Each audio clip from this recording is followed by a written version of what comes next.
اللہ اکبر اللہ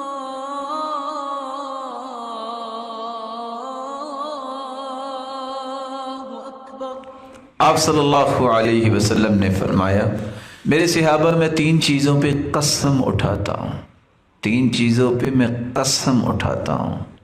قسم کوئی معمولی چیز نہیں ہوتی، عام بندہ بھی اٹھا لینا تو بندے کو یقین کرنا پڑتا ہے، پھر اللہ کے رسول قسم اٹھائیں جن کی عام بات بھی دنیا جہان کی قسموں سے بھی افضل ہے، کیونکہ وہ زبان اللہ کے حکم کے بغیر حرکت نہیں کرتی تھی، اور آپ نے 3 چیزوں پہ قسم اٹھائی ہے۔ پہلی قسم، ما نقصت صدقۃ من مال، اللہ کی قسم جو صدقہ کرتا ہے اس کا مال کم نہیں ہوتا۔ یہ قسم کس نے اٹھائی ہے؟ تو کیا خیال ہے پھر کم ہوگا؟ یہ نہیں ہو سکتا، کیونکہ اللہ کے رسول نے قسم اٹھا لی ہے۔ صدقہ کرنے والے کا مال کم نہیں کبھی ہوتا، یہ بڑھتا ہے۔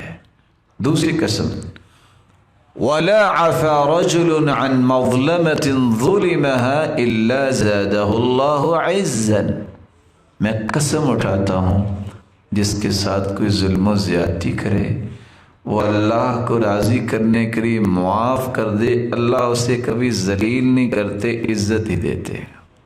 قسم کس نے اٹھائی؟ رسول اللہ صلی اللہ علیہ وسلم۔ اور تیسری قسم، وَلَا فَتَحَ رَجُلٌ عَلَى نَفْسِهِ بَابَ مَسْأَلَةٍ إِلَّا فَتَحَ اللَّهُ عَلَيْهِ بَابَ فَقْرٍ، اللہ کی قسم جو اپنی ضروریات کے لیے اللہ کی طرف توجہ نہیں کرتا اور کشکول گدائی لے کے پھرتا ہے، اللہ کی قسم میں اٹھاتا ہوں اللہ اس پہ فقیری کے دروازے کھول دیتے ہیں۔ 3 چیزوں پہ قسمیں اٹھائیں۔